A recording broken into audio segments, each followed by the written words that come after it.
I don't know if we figured out the lighting issue, but I have like a massive lamp here now, and honestly, we're just at the point where I need to invest in a ring light. Hi everyone, my name is Maddie, and welcome back to my channel, or thanks for joining us if you're new here. Today, I'm rocking this stellar shirt my mom got me. It also has a massive pride flag on the back. It says, "Boys kiss boys, girls kiss girls. Get over it." And you know, some people, like me, kiss no one. So, happy Pride Month! Today's video is going to be the annual I have forgotten everything that I've read this year, also known as the Mid-Year Freakout Tag. This is one of my favorite videos to film. I know I've only been on YouTube for like a year, but I absolutely loved doing it last year. There's something so exciting about like getting to go back over all the books you read this year and being like, oh my god, I completely forgot about that, because honestly, time is a construct that I have yet to understand. So, without further ado, let's get started. So the very first question in this tag is the best book that you have read in 2021. Whew, that is a tough question, and I'm not very good at like ranking books in general, so that might make this even more difficult. I'm going to be sticking to this video exclusively for books that I read the first time this year and not any rereads, because I think that's a little bit of cheating, because I've reread one of my favorite books this year, and I feel like if I picked that would be unfair, because, I mean, it's one of my favorites. Like, what else is going to stack up to it? I think the favorite book that I read this year, okay, I'm going to pick two, which is kind of cheating, but you're gonna have to deal with it because I actually want to pick three, but I'm gonna go with two anyways. So one of them is The Butterfly Garden, which is by Dot Hutchinson, and this is kind of like a thriller horror mystery novel. So it follows this FBI agent who's in the process of interviewing this young girl that they just released from this house full of young women who are trapped inside, and basically they get kidnapped by this man they know as the gardener, and he tattoos butterflies' wings across their backs, and all the girls that he kidnaps are known as the butterflies. So he's kind of interviewing her, trying to retell the story and piece everything together, and then it's told between the flashbacks of what she's talking about in her interview, and you're kind of trying to put everything together at the same time. Really well written, very interesting book, although it does deal with some really heavy subject matter, but it was definitely like a very welcome surprise. And the other book that I'm going to pick is The Song of Achilles. I know everyone loves this book, and this is everywhere, and this was a book that I was really hoping that I was going to enjoy, so I was like extra happy when I read it, and I absolutely loved it. I will link to my reading vlog where I discuss that book up here if you want to hear me just oogle over Patroclus and Achilles some more, and mythology and god lore and all of that, because I just love me some like legends and like pulling from history to like create a gorgeous narrative. So good. I could go on about that book for forever, but in the interest of time, we'll move on to the next question. So the next question is the best sequel you've read so far in 2021. And to be honest, I don't read a lot of series, so like whenever these questions happen, I'm always like, have I read a sequel in 2021? Okay, so there's two series that I read this year, and one of the series is the series Nove, which is a webcomic series, as well as the series Finding Home, and I'm gonna have to go with Finding Home because there are two sequels that I read this year, which is Volume 2 of the series and Volume 3 of the series, and I am just so in love with that series. Every time I get a Patreon notification that there's a page update, it's like the first thing that I go and read, and we're kind of getting to the end of it, which is like super upsetting for me. But the journey that these characters go through, Cheppy in particular, has like a really special place in my heart, because a lot of the trauma he experiences is very similar to something that I went through with their relationship. So it's also been like very healing, but in some way comforting to like see that experience portrayed in such a like raw and honest way that really explores the difficulties of what it's like to go through that. I have a video on that too, so I will link that up here. Big surprise, I have videos on my favorite books of the year, but yes, that's definitely something that you should check out. New release that you haven't read, but I want to. I think I've gotten to a good chunk of the new releases that I wanted to read. I still want to read Oh my gosh, what is it called? I think it's The Ghosts We Knew. It's Mason Deaver's new book, and he wrote I Wish You All the Best, so that's one that's on my list that I want to check out. And then the one book that I really, really want to read that came out in April, and I do have it out from my library right now, but I haven't got to it yet, is Goodbye Again, which is an essay collection by Johnny Sun, who did Everyone's an Alabin If You're an Alabin Too, which is one of my favorite books of all time, so I'm really looking forward to getting to that one. Question 4. Most anticipated release for the second half of the year. If you've been around my channel for a while, this is not going to surprise you, but it is Anyway the Wind Blows by Rainbow Rowell. I really love the Carry On series. There's something about those characters that really just resonates with me so much, particularly Wayward Son. I really love the way that that looked at the trauma and the actual emotional weight of having to deal with being a chosen one and feeling like you need to rescue people. I can't wait to see how the series wraps up, even though it's going to break my heart when it's over, but I really just can't wait to get back into that world, get my hands on that book, and really get to experience everything that that novel is hopefully going to be. I'm so excited. I can't wait, and I've got the pretty fancy versions coming in, so I'm so excited to have them all together. I figure once I have them all, I'll do kind of a maybe not necessarily unboxing, but a going through the different editions that I have, showing them all to you, and probably me crying about the third book in the series. Biggest disappointment of this year. I've had quite a few disappointments. I have to say, when I was looking through my Goodreads, I was like, damn, there's a lot of books on here that I'm kind of about, and I'm that's a little sad to me that I haven't really read a lot of books that I was like, wow, this is amazing.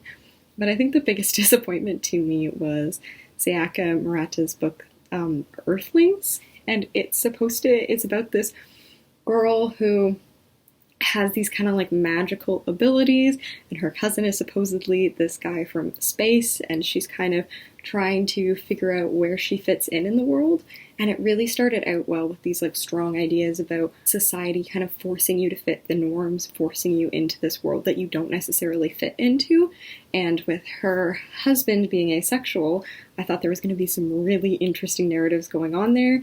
And then the ending just and cannibalism came into it. There was all these weird conversations about incest, and I felt like it could have been more, but it really lost me in that last third of the book, which was super disappointing because part of the reason I picked that book was because it had an asexual character in it and was not dealt with in the best light. I think the other biggest disappointment that I had this year was Shadow and Bone. I was really looking forward to reading that series because I'd heard so much about it in the Six of Crows duology, and it was just so kind of cliche and forced and not really the best book or the most well done, in my opinion. I have a whole video on that too. So that was a bit of a bummer that I wasn't able to enjoy that series as much as I hoped to. Biggest surprise of the year. I think my biggest surprise of the year might actually be The Devil in the Dark Water, which is a book by Stuart Turton. And it was on my TBR list, and it was something that I really wanted to read, but I didn't really have a ton of expectations going into it. I was kind of thinking it might be kind of a 3-star book, and the mystery was actually so well done, so well articulated. The way that they described the ship, there was a lot of characters, but it was so easy to follow them all, so clear to know what was going on in the story. And there was a couple really interesting plot twists that kind of kept me going through the whole thing. So I feel I didn't have huge expectations for it going in, which really made it a super welcome surprise reading through it. All right, question 7. Favorite new author, debut, or new to me? Most of my new favorite authors are new to me because I'm actually getting better at reading books when they first come out, but that wasn't necessarily something that I was very good at the beginning. So I think the one that I'm going to go with for this one is actually going to be a debut novel, and it's called Butter, Honey, Pig Bread, which is by Francesca Equiasi, and this was one of the books for Canada Reads. I loved this book. It was so gorgeous. It's dealing with trauma, it's conversations about family and queer identity and traveling and kind of finding yourself and finding your place in the world and learning how to figure out how your past fits into all of that. And the food in this book was written so deliciously. Yeah, Francesca Equiasi has a beautiful writing voice, and I honestly can't wait to see what she does next and to be able to have the chance to pick up another book by her. So that's probably the new favorite author that I have, and that was her debut novel that she put out. I don't know if it was this year, I think it was last year it came out. Newest fictional crush. Okay, every time I do this video, like I've done a ton of them, but whenever I do this video, I'm being like demi-romantic. I don't really like have crushes on characters, so I usually do like my favorite squish, so that's kind of like someone that you really want to be friends with, and in this case, I think the person that I really want to be friends with is probably Noah from A Complicated Love Story Set in Space. I loved this book. Yet another reason to love Sean David Hutchinson and his beautiful writing. I do need to check out some more books by him too, but the two that I've read have been amazing. And just both of the main characters in that story were so well done, so well crafted, and so layered and caring. I feel like I would bond with Noah, probably over drama, but I feel like we'd have a good connection and be able to be really good friends. And then on the other hand, DJ is the other main character in that book, is a super caring, super empathetic, really warm person, and I feel like that's just someone I need in my life. So those are my fictional squishes, shall we say, the people that I would love to be real just so that I could be friends with them. Maybe Patroclus from Song of Achilles too, just because I love the way that he sees the world, and I would really just love to sit down and have a conversation with him about it. Yes, and this is where the problem hits, because number 9 is my newest favorite character, which is essentially the same question to me, because I'm like, people who are my favorite characters are just people that I want to be friends with. I guess the only other characters that really, really stuck with me, really resonated with me, were probably Chepe from Finding Home. I never know if I'm saying his name right, but I really loved him. And then I think it's Willem, that's it. Willem in A Little Life, him and Jude. Oh, I think I'm going to talk about that book more later because it really messed me up, but we'll get to that bridge when we cross it. Okay, well, number 10 is the one I'm going to talk about, so here we are anyways. Number 10 is a book that made you cry, and I can't think of any book that, like, explicitly I remember crying at. I do know A History of My Brief Body. A lot of that really resonated with me, and The Cost of Knowing by Brittany Morris, both because both of those books talk a lot about race, and with everything that's been going on in our country with Indigenous Canadians, I've been having a really hard time trying to wrap my head around my own race and understand kind of this juxtaposition of being someone who experiences white privilege and is like white passing, but also is an Indigenous person, and kind of the consistent violence that comes with having that identity. So really trying to find the balance between all of that. Both of those books really, really hit home. But the book that destroyed me this year was A Little Life by Hanya Yanagihara, which I feel like is a very common review of that book. I will link my reading vlog to it. I can't remember if I explicitly cried, but it did send me spiraling into a mental health crisis for about 2 weeks afterwards.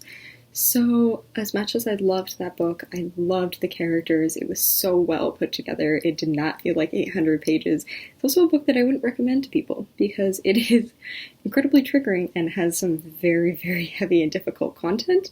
I'm lucky that I read it like when I was as stable as I was, because I think I would have been even more of a wreck if I read it at like a different period in my life.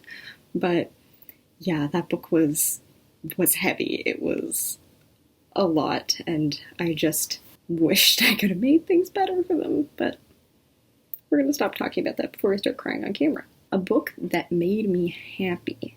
I'm trying to think of like books that I like giddy laughed at, because I am that person that will laugh out loud while I'm reading, or will be like smiling at my book like there's some secret that nobody else has been let in on.